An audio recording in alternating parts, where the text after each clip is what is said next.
but it's a great tradition with molten tin. So, Scripture talks about metals. This is the history of the world here, okay? From Adam all the way here to Napoleon over here. And these are all the kings and princes and the kingdoms of Europe and the world at the time this was done in the 1800s. And their lineage all the way back to Adam is shown on this chart. Wow. So like the Queen of England knows exactly how many ancestors he had all the way back to Adam. And give me a guess as to how many you think it takes for you to get your lineage back to Adam. Just give me a number. How many? It looks like, what do you think? 500 generations. 500 generations. Okay. 700 generations. 1,000 generations. Would you believe that it is literally only 100 generations from where we are to Adam? You can count them right here and figure yourself from here on. It's only about 100 generations. What? The world is full of men. And the reason is, Adam's here, but he lived all the way to here. Yeah, that's true. These guys lived a long time. So, but anyway, where do you think metallurgy is first mentioned in the Bible? I know. Right here, Tubal-Cain. Tubal-Cain, The father of all iron and bronze. So I wanted to show you this history of the world. This is where metallurgy started. Civilization depends on metals, and God, in His Word, mentions metals all the way through Scripture. You'll find many examples and references to metals, to melting, to metallurgy. And so history is really built on it. We talk about the Iron Age, the Bronze Age, the Silicon Age, the age of silicon chips, the Stone Age. We measure history by how the people learn to use metal. And so that's a significant portion of my message today, is that metal is important through history. So I brought a lot of little castings to show you here today. I studied metallurgy at the University of Alabama. See my UA there. That was made in Alabama, so if you read it backwards, it's AU for Auburn University. They compromised when they made this, so you would paint it whatever color your school was. So here's a brass leaf I made. Okay. And here's a brass cannon that I made. My father made the pattern for me, and I took it down to school and made a lot of these castings. And several of these will I've actually fired. So one of the first uses for metal, besides weapons, was church bells, or just bells for celebration, for ringing. But in the Middle Ages, the church, the Catholic Church, the nuns and the priests and the monks were the ones that maintained the technology through the Dark Ages to be able to make metal objects with the common practices. So they would make huge bells to go up in their churches. And in times of war, when their village was attacked, they would melt the bells down, break them up, melt them down, and make them into cannons to defend their town. And then when times of peace came, they would break up the cannons, melt them down, and turn it back into bells again. So this cycle from cannons to bells to cannons to bells went on for hundreds of years. And it was the monks in the Catholic Church that maintained this technology. So again, there's a tie of the church to celebration and to defending your village with casting. One interesting about tin, this is a bar of pure tin, it's real pretty, but it used to be in circus acts. They'd have a strong man come in and he'd have a bar about an inch in diameter, it looked like steel, and he would just take it, he would bend it, and it was made out of tin. But this, I want you to listen to this noise it makes. This noise is called tin cry. And thousands of years ago, the first people that made tin heard the sound when they bent it. And they said, oh, it's crying because you're hurting it. So this is the sound of tin cry. So if you turn your hearing aids up, you can hear me. It sounds sort of like what? What does it sound like, guys? Sounds like Rice Krispies? Yeah, right. I think it sounds like walking on potato chips. You've never done this. So I'll pass this around and let y'all play with it and bend it. And, there's a couple more here I can pass out. You can play with this and bend it yourself. I don't have I don't think it's sharp edges. That's. But that is, so one of the stories I like to tell is about the 1812 Overture. Now, how many of you people know, are familiar with the 1812 Overture? You've heard it played. Where do you always hear it?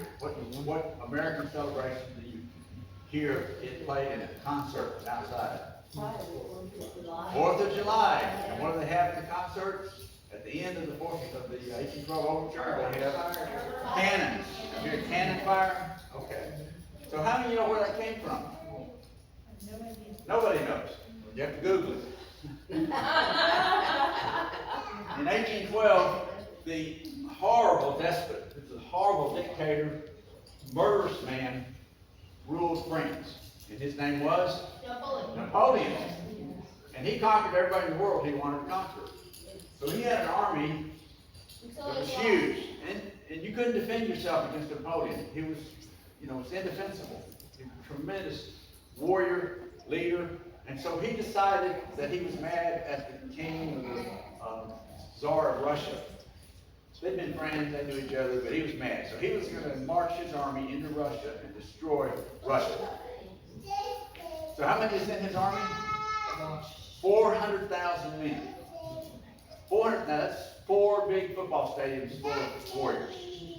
And so they start marching into Russia to destroy Russia. The Russian people were Orthodox Christians, and they knew they were lost unless God saved them. So they prayed and fasted and sought God for deliverance. It's a great story because God delivered them. How did He deliver them?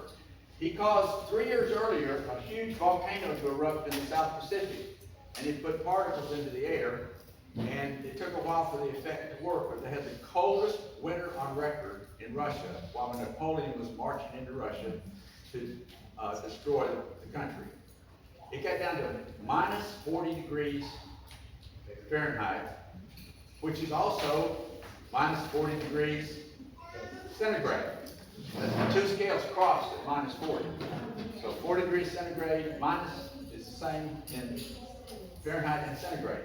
So it got down that cold. So what happens to tin when it gets cold? Well, you know how ice melts when it gets above 32? It changes phases. It goes from a solid phase to a liquid phase. Well, tin, when it gets cold, it goes through a phase change. And when it gets cold enough, long enough, tin changes from a pretty silvery metal to a powder. It falls apart. It's called tin pest because they thought bugs were eating the tin. But they noticed that they built huge organ pipes out of tin. It's got the best sound in the world for organ pipes. So all over Europe they had organ pipes built out of tin. But they'd come in one day on a cold day and play the organ and go, just air. The organ pipes were falling apart. And boys would have little tin soldiers that they would paint, and they'd play army with tin soldiers. You've heard of tin soldiers? And they'd open their box one day and it's a pile of dust. So it takes a long time to happen. So really, really cold makes it go faster. But it will eventually happen. All tin, when it gets cold, will turn to dust. So guess what Napoleon's uniform's buttons were made out of? Tin. Had pretty tin buttons. They used it for bullets and other things because it's heavy like lead. But, so the story is, and you can see this in chemistry books, the story of Napoleon's buttons. And that's the tin that their buttons were made out of. And the minus 40 degrees, they were trying to fight and march and hold their pants up. And most of that 400,000 men died from cold exposure.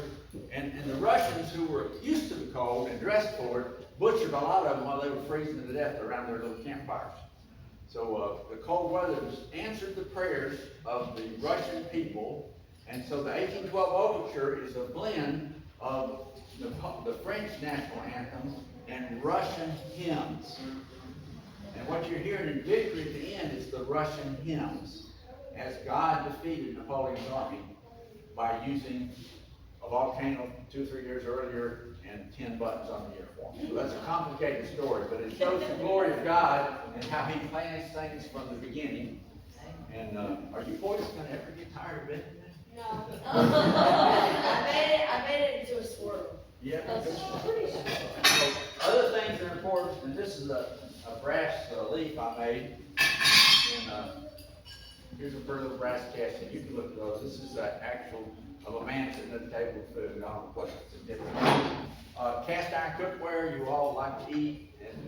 And this is cast iron, straight out of the furnace. You cook in it. Here's a little brass door ornament. This is one of my favorites. This is my cast iron pig. And that's my retirement in there. So you use castings for everything. And this has suffered a lot over the years, but this is used to be about this tall. But most people can't guess what that is. Ant colony? It's an ant colony, yes, you got it. This is what happens when you take molten metal and you pour it into an ant colony. It freezes inside the tunnel, and the little black things you see are barbecued ants. And they make these, you can watch them on YouTube. There's hundreds of videos of people doing this on YouTube. You cast it, then you dig it up, and the biggest one I've seen is 12 feet tall. Some big ants did that. But I've done these in my yard and around different places. Aluminum is real good for doing that. Because it's a little stronger. But I made these, they're a lot of fun to make. But they're called anthill castings. Just look it up on YouTube, look up anthill castings, and you can watch for an hour the people making these. And some of them are made with very expensive metals, and they're put in museums or in hotel lobbies. It's real cool. Fun thing to do. That's it. A brass swan, and a brass key I made when I was in college. Does it unlock everything? Well, it's just made for show. It says University of Alabama. I don't know why it says that. Now we're going to US. That's not the key to anything.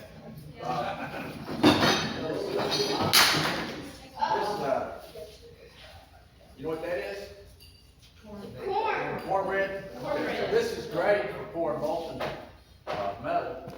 I'll make some Metal cornbread. tin cornbread here. Is And that'll freeze there pretty a water quick. fire? Well, what it'll look like is this. Yeah. Cornbread.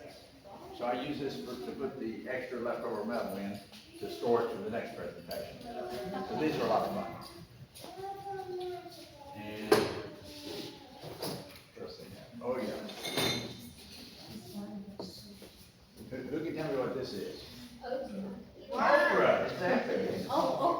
Cast iron okra, where the artist encased a piece of okra in a mold, with a slurry mold probably, then burned it out and poured the metal in. And these are cast iron okra. And let's see. Can you make iron pizza? Well, you probably could. Here's a couple of aluminum and brass elephants. And there we go. You're welcome to come up and play with these. You make glasses out of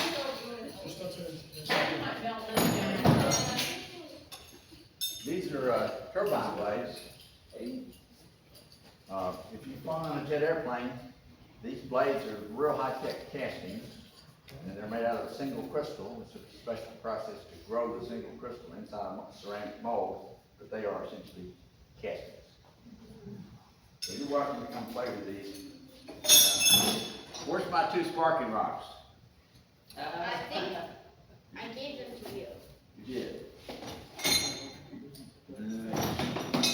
Oh, they're over there. Over there? Okay. So these are not castings, but when we make castings, we have to have alloys so that we can put different elements into the base metal. So if you have an iron casting and you want some zirconium in it, then you buy this zirconium alloy, and this alloy is very active, loves air, and burns real easily. So when you rub two pieces together, you get lots of sparks. So in the foundry business, we'd table a new guy. His job was to weigh up the different alloys and carry them to the furnace, and put them there for the melter to throw into the furnace. And so the new guy, they would tell him to go weigh up 20 pounds of zirconium. And he would go weigh it up, and then you put it in a paper bag. You carried the grocery sack over, and you dropped it on the floor. When you drop a grocery sack full of this, the bag burns. So you drop it and walk off, and not even notice that the bag had burned, and then they'd fuss at him for putting it in the floor with no bag. So that's the zirconium metal. So how do you mix them?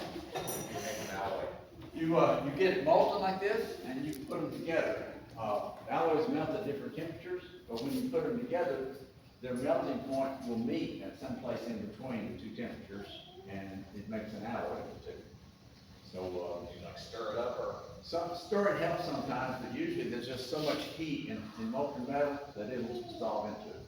So would you like to bring one of those up here and melt it into my pot? Sure. Just stand there, slowly lower it into the pot. Come around back so they can see. So we're gonna recover this.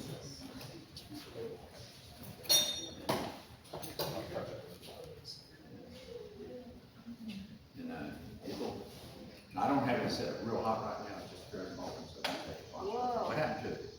Keeps it like sinking. Oh, there it goes. So it's just melting.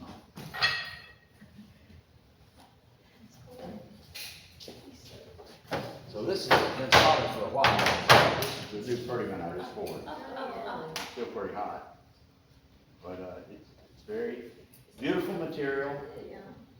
It's just not hard enough to do anything with. But if you want to make bronze, which is what cannons are made out of, and bells are made out of, you need 10%, 1/10 of your metal needs to be 90% copper. Now if you're off from that, it's not as good, it's not as strong. It doesn't ring pretty like a bell if you don't get the ratio right. So one of the amazing things in history is that there just aren't any deposits of tin and copper anywhere near each other in the world. So in the Middle East, where they were making bronze during the time of King Solomon, they made copper and bronze, they had huge mines to make copper. But they had to import the tin from as far away as Iran and Pakistan, those areas, or Africa. So there was trade between countries back in biblical times. There was trade, and how did they know to mix 10% tin in copper? There's some brilliant minds to actually figure that out, and come up with that ratio, to measure it, weigh it, and then to import it from other countries. But that's why Rome liked to own England, because there's huge tin mines in England. The tin mines in England go down like 1,000 feet and go out under the ocean for miles. Tin is very valuable material, but tin ore is only about 5% tin. You've got to get to a lot of rock, and it has to be highly refined to get at least a little bit of tin out of it. So it's a neat material. Okay, so any questions so far? This is pure 100%. This is 100% tin. If you put any alloy in it, you can't bend it. It gets hard, and it doesn't taste soft and pretty anymore. So what we're going to do now is we're going to step outside, and I'm going to carry the furnace out there, but I'm going to get you outside first, and we will get you suited up with an apron. There's red aprons, safety glasses, gloves, and bug spray, because those little bitty bugs were eating me up a while ago. And we'll teach you how to make a casting, and you each get to make a casting. So we have to take turns. There's like 5 or 6 stations here. Step out this way, watch the board.